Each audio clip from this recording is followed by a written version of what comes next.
From the campus of Yale University, this is Business Talk with Jim Campbell, nationally syndicated across the country on the Biz Talk Radio Network and coming to you from our flagship stations, Yale Radio WYBC and 1490 AM WGCH Greenwich.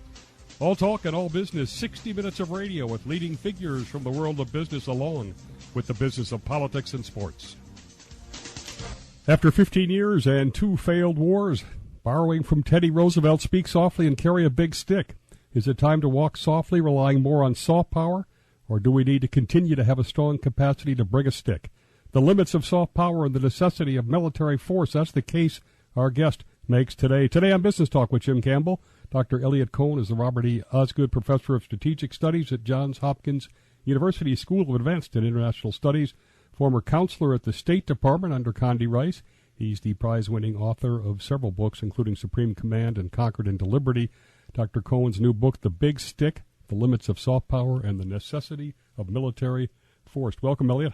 Great to be with you. I initially thought it was kind of ironic that you worked at the home of soft power and you're a hard power guy. Amidst all this kind of war fatigue, why now? Well, the book, basically because I think we're in the middle of a great debate about the American role in the world. And in some ways it should have been triggered by the end of the Cold War, because during the Cold War there was a consensus on this kind of global presence that we had and a commitment to maintaining global order. We didn't have that debate after the Cold War because in the 1990s being predominant was cheap. Other people paid for the first Gulf War. And then in the 2000s we had the emergency of 9/11 and everything that followed from that.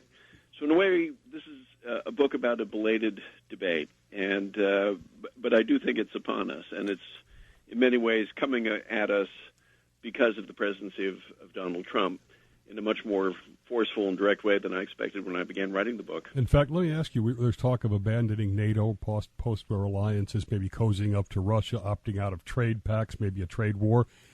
Do you see either Trump himself reigning in an era of neo-isolationism, or the people, this is kind of what we want? I think he very well could.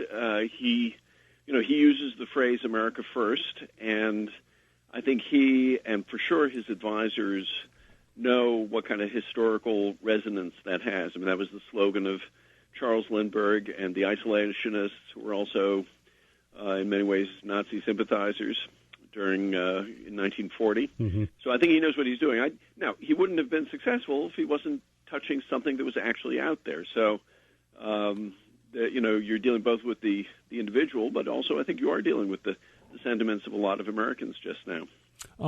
Do you see us still as the indispensable nation? And if so, what are the risks of pullbacks along the lines of what we were just talking about? Well, absolutely, we're indispensable. There's no other country in the world that has our combination of wealth, of military power, intellectual energy, financial markets, you name it, plus the kind of cultural qualities that you need to be able to build huge coalitions. You know, something like NATO. The Chinese couldn't pull that off. The Russians couldn't pull that off. So it's either us or nobody. And I think one of the things that has happened to us is, the World War II generation is pretty much gone. People have forgotten what a really chaotic world looks like. They don't know what the 1920s and 1930s were like. But I think we could easily be headed into that kind of world. Wow. A world of self-help, of trade wars, and then really big and really destructive wars, which would bring us back into the international system, but at an extremely heavy price. Wow. I want you to summarize now some of your thoughts on the use of hard power, and starting off with Caspar Weinberger had his principles that were very well, almost famous and set in stone. How do you relate to his, and what are you recommending? Sure. So the Caspar Weinberger, Ronald Reagan's Secretary of Defense, in 1984 laid out 6 principles for the use of force. And they included things like the United States should only send combat forces to fight for vital interests, and the use of force should always be a last resort, and so on. And in a way, that's come back a bit after, particularly after the last 15 years. What I argue in the book, this is really in the last chapter, is the problem is that when you look closely at those principles, they don't actually mean anything. you only fight for vital interests. Well, what defines a vital interest? It turns out it's a very slippery concept. Or you should only fight as a last resort. Well, you always have the option of surrendering. We did not have to go to war against Nazi Germany, for that matter, if we didn't really care to. So the test is are a lot kind of squishier and not useful than it at first appears. And what I do in that last chapter is try to set up in opposition what I think are some of the main takeaways particularly from our recent experience, but also, since I am an historian, the past going back quite some way. And they're not as cheerful, and they're not as it's not as much of a checklist that people can apply. But I think they're a lot more realistic than the Weinberger principles. Give us an overview of them. So the first one, probably the most important one, is understand your war for what it is, not for what you wish it to be. I think one of the things, and this really strikes me as a military historian, is people find it very hard to really understand any given war in its uniqueness, and to really get to the heart of what's going on. So, for example, early on in the Iraq War, when I was outside government, but I was on some advisory panels, people were talking about, what we're up against are a bunch of bitter enders, we're up against a bunch of former regime elements, not understanding that we were in the middle of a sectarian civil war.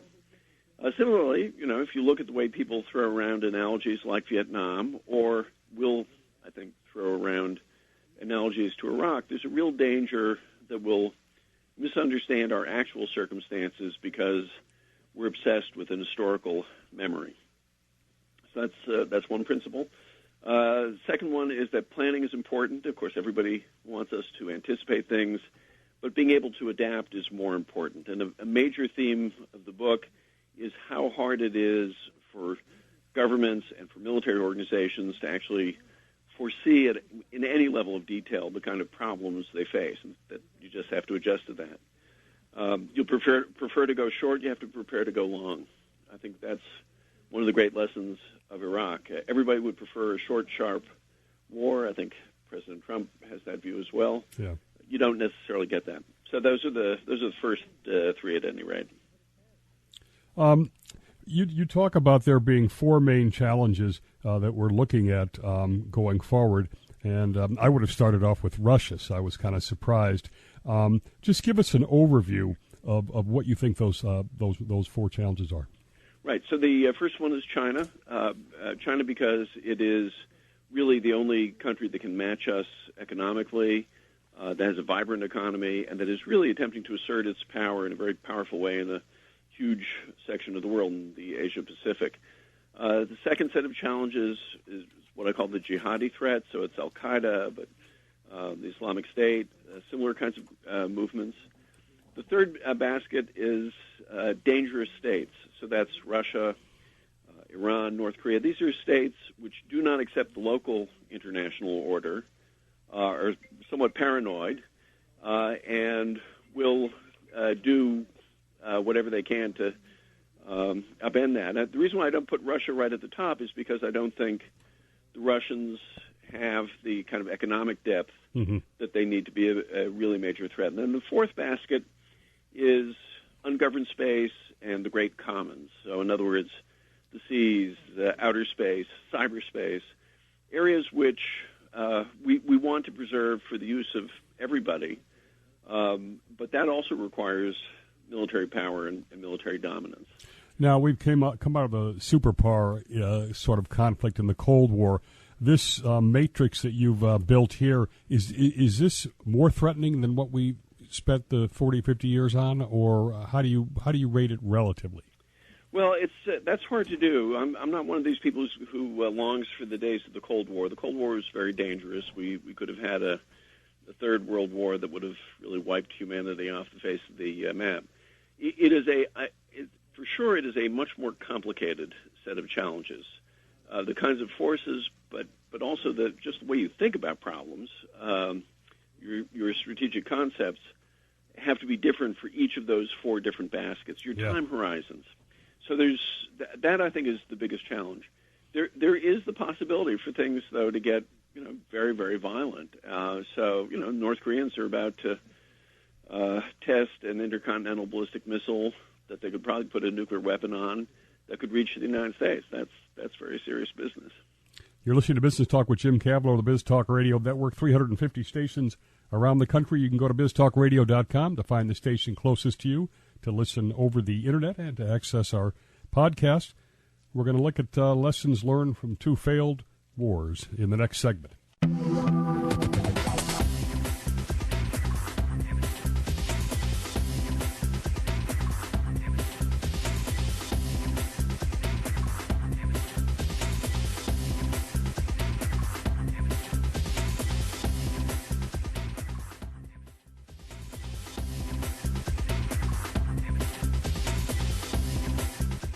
We're back with Professor Eliot Cohen of Johns Hopkins University's Zeiss. I got a question that always sort of looms in the back of my mind. We're a superpower, and we have fought Korea, Vietnam, Afghanistan, Iraq, and I rate that as one stalemate, 3 losses. They're all relative pipsqueaks, really. Why don't we win these kind of wars? These are very difficult wars to win, but I think part of the issue, too, is how we think of winning. I mean, this, in a way, goes to the part of me that's an American military historian. Our historical imagination is shaped by, I would say, chiefly by the Civil War and by World War II. Mm-hmm. Both big conventional wars fought over a period of roughly 4 years each, decided with an overwhelming victory for one side. That's not what most warfare is like throughout history. And it's actually not what most of our wars have been like. And so I think we need to sort of recalibrate our expectations to some extent. All right, let me ask it before we dive deeper, the same kind of question, which is, this also fascinates me as a management perspective. George Bush, 43, reacting on gut, not a lot of due diligence, wasn't even really deeply aware of the Sunni-Shia split. He goes in, and we know what happened there. President Obama comes in, rational, deep thinker, and left the Middle East arguably worse off than W did. So in other words, both approaches seem to fail. Right. It tells you what a difficult place the Middle East is. Of course, everybody's natural impulse is to say, well, then who needs the Middle East? But the problem fundamentally is that the Middle East is not like Las Vegas. It's not the case that what happens in the Middle East stays in the Middle East. And so the Middle East gets interested in us, even if we're not interested in it. Look, I think there were different kinds of mistakes that were made by Bush and by Obama, and I can be critical of the Bush administration, even though I served in it. Some of it, by the way, has to do with our military institutions. Some of it has to do with the way we prepared for the follow-through. Some of it does have to do with intelligence. But, fundamentally, the challenge that every American president from George Bush on had or is going to have is that they will be wartime commanders-in-chief, and that really takes time to sink in, what that means and what kind of supervision of the military that means. And that's partly the topic of another book of mine, Supreme Command. But I think Bush was not prepared for that. In a different way, Obama was not prepared for it, and I suspect that President Trump isn't either, really. So we're not doomed to repeat the past, maybe. Well, I think we'll probably make different kinds of mistakes, but we'll make lots of mistakes. Not understanding our enemies, the Civil War in Vietnam, and that's what broke out in Iraq. What's your bottom line points for why we failed in Iraq and Afghanistan? Well, the first thing I would say is let me push back a little bit on the idea that we failed in Iraq. For sure, we made a whole bunch of mistakes going. I spent a lot of time in Iraq when I was counselor of the State Department. And in 2008, by the time we were done, not just my feeling, but the feeling of very senior career diplomats like Ryan Crocker or Jim Jeffrey, who were really experienced Middle East hands, who had not been in favor of the Iraq War, by the way, was that place was on a fragile trajectory to success. And I can tell you, you could walk around Baghdad in the end of 2008 in a way that you could not. You mean outside of the green zone? In 2000. Oh, yeah. And if you look at casualty rates, if you look at the kind of politics that was going on, the fundamental mistake there, I think, was a really precipitous withdrawal, and that we paid a very high price for that. And, as we know, President Obama found himself launching really what's the third Iraq War.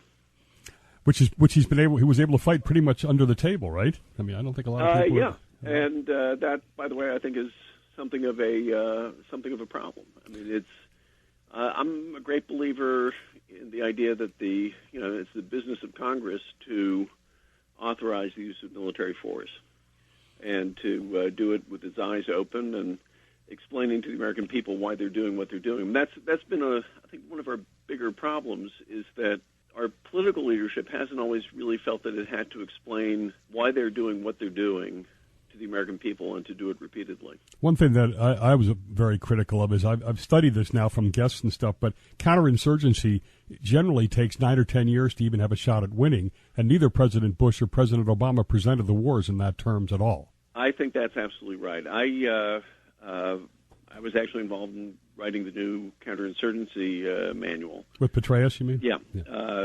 I've known Petraeus and Mattis both actually for quite a long time. Great guys. They're both extraordinary leaders, and I think they were very realistic about it. But if you look, and this is why I do assign fundamental responsibility to civilian leadership.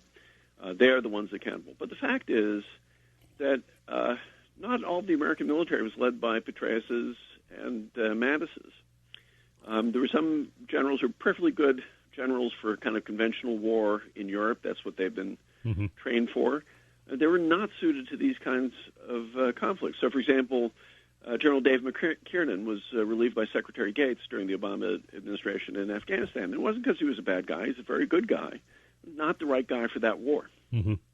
So you don't believe that if Saddam had stayed in power and kept the Band-Aids, Sunni Shia and Kurds together, that would have been better off than you said we ended in 2008 before President Obama? I really I don't, because I think it's a big mistake to think that if you left it alone, nothing would happen. I think you would have had a crisis no matter what. One thing to remember in 2003, the Iraqis were getting out from under both the nuclear inspections and from sanctions. And in fact, people have even written books. There's a Canadian political scientist wrote a book saying, if Al Gore had become president, and even if there were no 9/11, there would have been another Iraq war. And I think that's plausible. Afghanistan, now that to me, no one's ever been successful there. The Soviets failed. It's a backward country. It's corrupt. There's a lot of terror. But Obama thought that was a just war. Did you think we had a shot there? And what do you think? Yeah, I did. And I probably spent even more time there than I did in Iraq, and I think people would say that. First, again, you have to be somewhat wary of some of the folk wisdom about this. The truth is, the Afghan people were very glad to see us show up. We could have had a much larger force there earlier. We made a number of unforced errors in terms of going after al-Qaeda, and also in the political system that we helped create. I think the challenge in Afghanistan, as in a different way in Iraq, is never really having kind of an honest conversation with ourselves about, well, what is it that we can reasonably expect to create here, or to help shape? There are also, there are other kinds of errors that we make that we need to look at. For example, the way we pour economic aid into these countries actually usually makes things worse. There are all kinds of distortions that creep in. One of the things that I'm concerned about is we're not going to do this sort of thing for a while, I think, but we may. After Korea, people said, well, we're never going to fight a war in Asia. Well, we fought Vietnam. And after Vietnam, we'll never do this sort of thing again. Well, we did Iraq.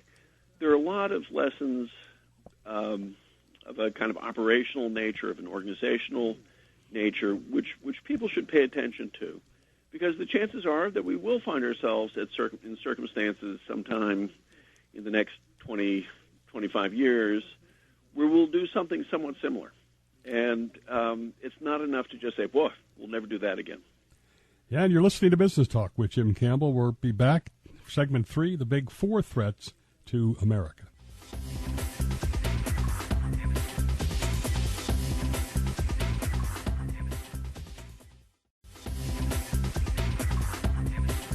We're back with Eliot Cohen, the author of The Big Stick, The Limits of Soft Power and the Necessity of Military Force. We're going to look at the future now, the big 4 threats. And an interesting stat I wanted to go through was in your book. which is you had a table of the U.S. defense expenses as a percentage of total defense expenses in the world, 1998 versus 2015.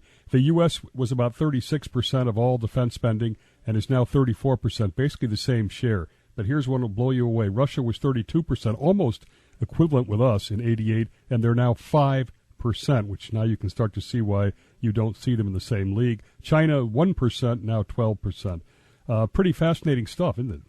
It really is, and I think it's a pretty stark illustration of some of the kind of major shifts that go on without us really noticing. We tend to focus on what's in today's news, but there are frequently these kind of big structural changes which people really need to take on board. And you're right, it's why I, in many ways, worry more about the Chinese than about the Russians. Okay, and that will segue into China. I look at China a little bit like in the 1970s, I was at IBM. We were convinced that Japan was taking over the world, was going to take over IBM, and now there's been that feeling that China is the guys that are going to take over.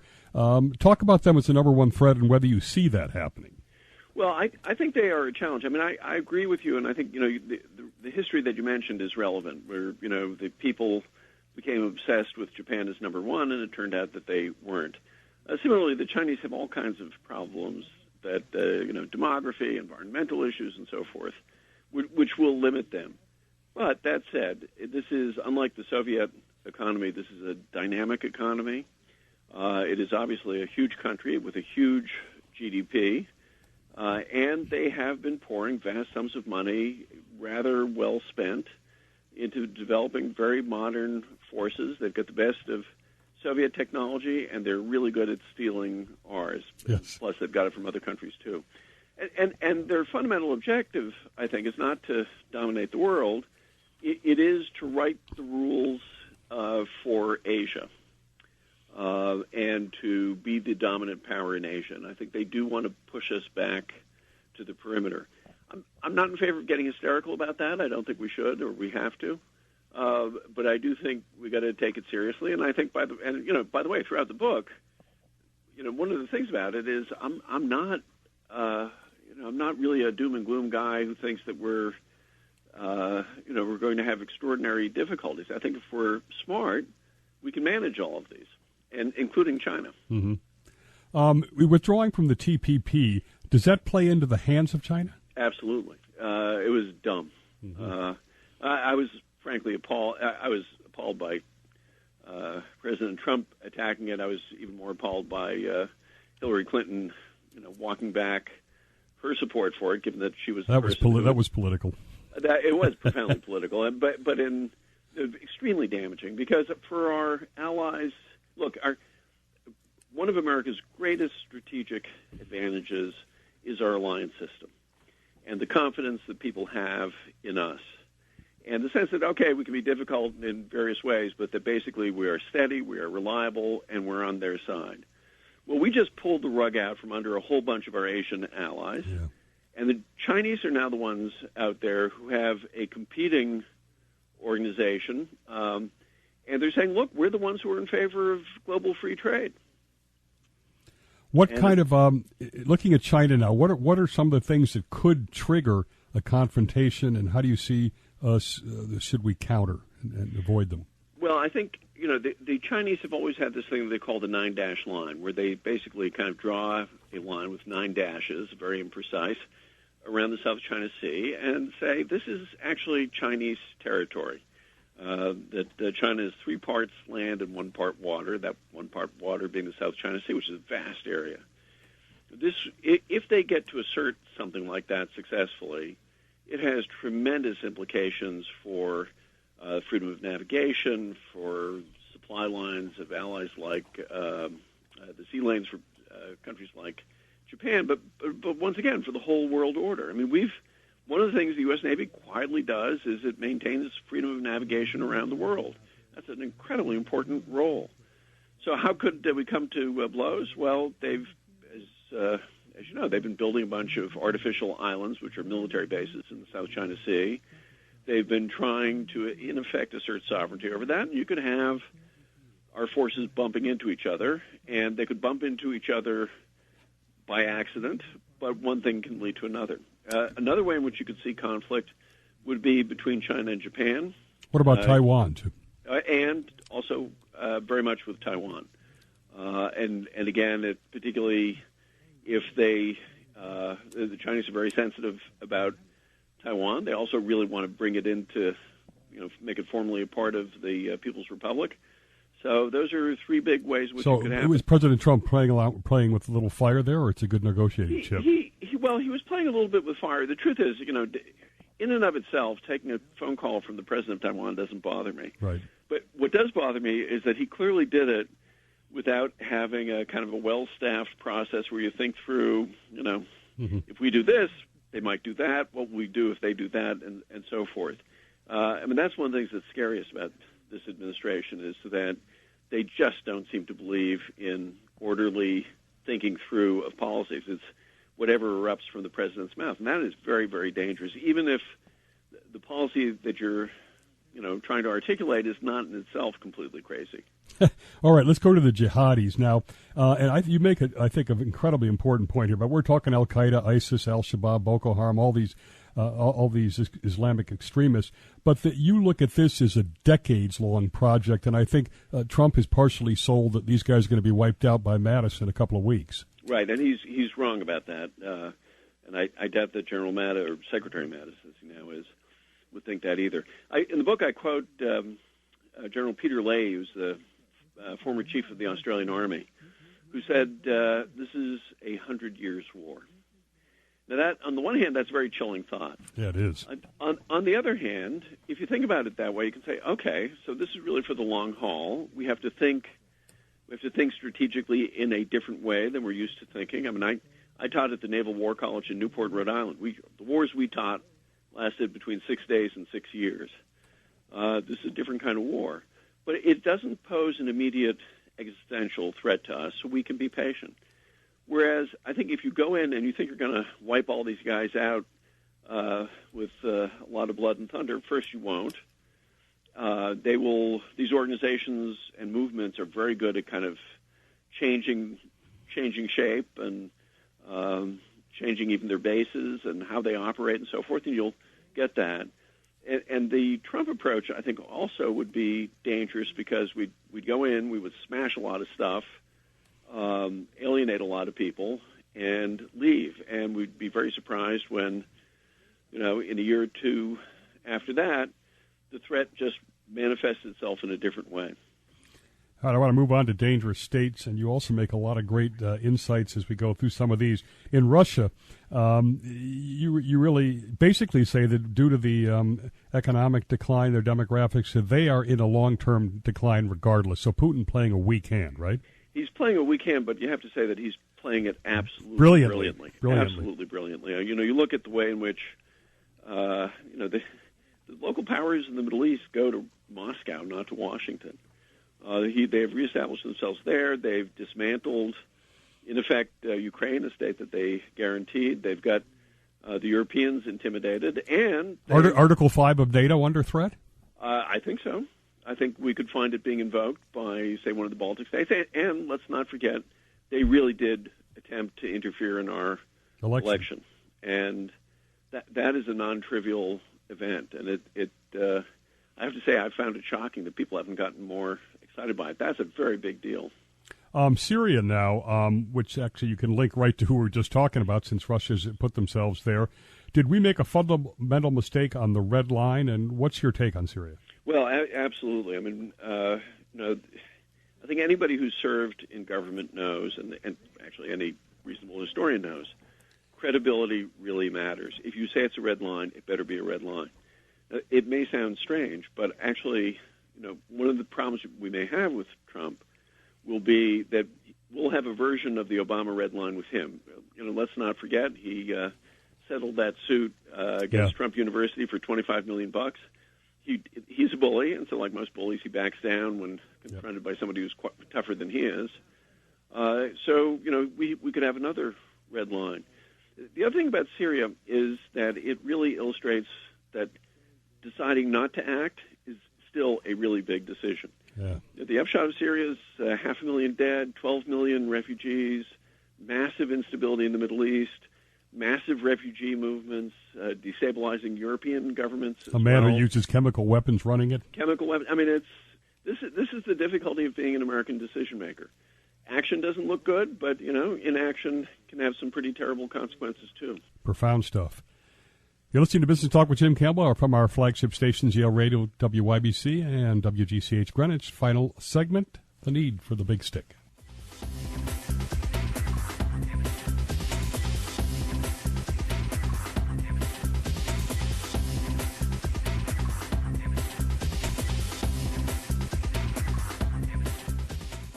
We're back for our final segment with former State Department counselor, Dr. Eliot Cohen. And let's finish up the threats with number 4, cyberspace, outer space, what you call the common spaces. If you go back to the 19th century, the Royal Navy maintained freedom of navigation for everybody. It was a tremendous task, but it helped ensure this tremendous explosion of economic growth around the world in the 19th century. Well, the United States took over that burden in the 20th century, and it's extended beyond. I mean, we're dependent on outer space, for example, for all kinds of things, including just the way our iPhones or Androids work. But we take for granted the idea that these belong to everybody, and that nobody can really claim to dominate outer space, for example, or that we are accustomed to the idea that people have pretty free use of cyberspace. Shouldn't be taken for granted. And there are different forms of military power that are needed to ensure that that's going to remain the case. We always talk about we're fighting the last war. Are we prepared for cyber warfare? Well, it's hard to say because, you're talking about a realm that is obviously very dark, and, there is actually a lot of secret stuff. So here's, I guess, the things I would say. First, because we're a sort of big, open, sprawling democracy, and people get sloppy, we are vulnerable. All of our organizations are vulnerable. It is made worse by the fact that you don't have to be a big sophisticated country to be really good at this stuff. I mean, even the North Koreans can conduct cyber attacks. So that's point one. Point two, I would say nobody should think that we are behind anybody in our ability to conduct offensive cyber warfare. So I think we have a lot of capabilities that are there, which are hidden, and which, in many cases, people will never learn about. And the third thing is that we do have an advantage, and this kind of speaks to the business world, in that, when it comes to, say, ballistic missile defenses, well, only the military can provide that, right?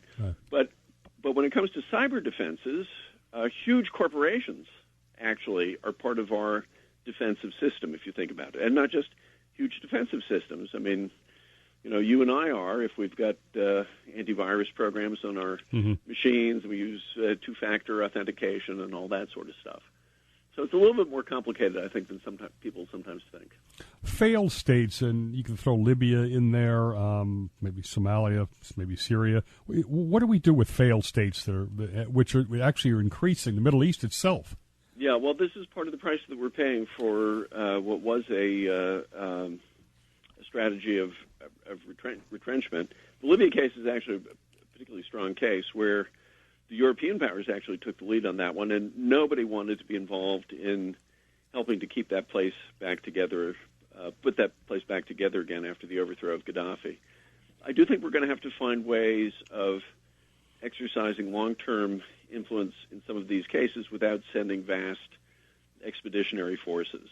It's not quite the same thing, but if you look at our commitment in Colombia, for example, which has a real government, but which fought this incredible, vicious 50-year civil war, the United States was able to do an awful lot of good supporting the Colombian government. And it was done across multiple administrations. It was done over a period of decades. And I think by and large it was successful.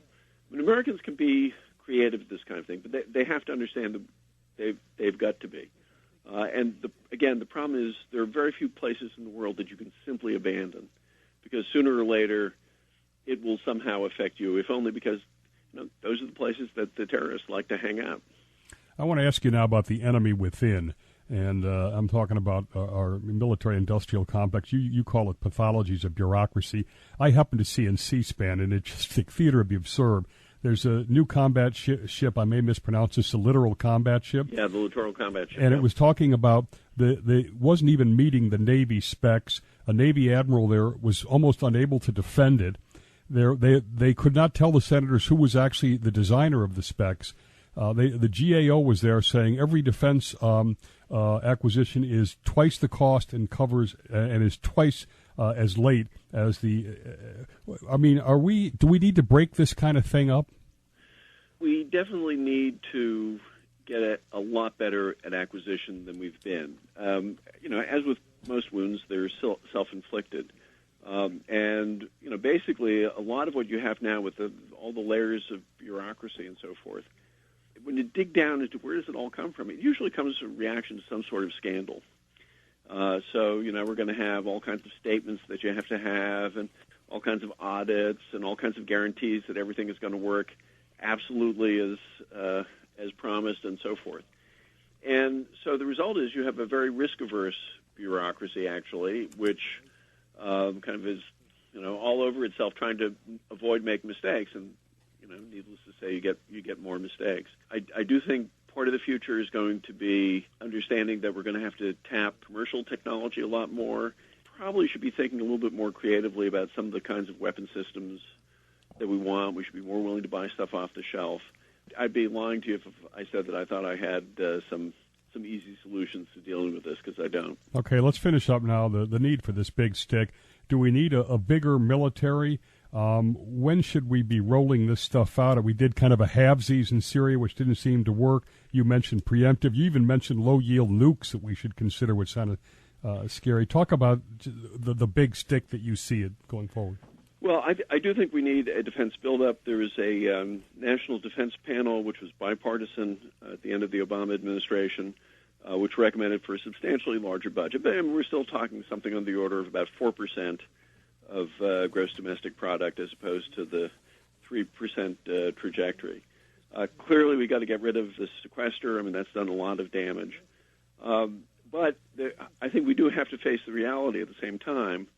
We're not going to be able to prepare for all of these challenges and deal with them equally well. Mm-hmm. And so part of the challenge that we have to do is we have to return to an old concept, which is mobilization. That is to say, that we think very hard, in normal times, or what kind of forces do we need to be able to generate very, very quickly? And you can't anticipate everything, but that's a kind of strategic approach which was constant throughout our history that we really in many ways have walked away from. Do you think we should the low-yield nukes, is that something that we should be using as a bargaining chip? Or actually? Not as a bargaining chip. I think it's something that you want to have. And, when you say that, everybody thinks you're a warmonger. I'm not. Yeah, but the fact of the matter is, if someday a president is looking seriously at the possibility that a North Korean nuclear weapon is going to take out Tokyo or Los Angeles, then all of a sudden, the first use of nuclear weapons becomes not only conceivable, but in many ways an imperative. Boy, you call it like you see it. It's really a fascinating book. The book is The Big Stick, The Limits of Soft Power and the Necessity of Military Force, and it's chock full of ideas, insights, recommendations. Our next show, we turn to domestic reform. Maya McGinnis, president of the Committee for a Responsible Federal Budget, will look at the need for fundamental budget reform. This has been Business Talk with Jim Campbell. Thanks to Dr. Eliot Cohen. Thanks to our national audience for listening, and we'll see everybody again next week on Business Talk with Jim Campbell.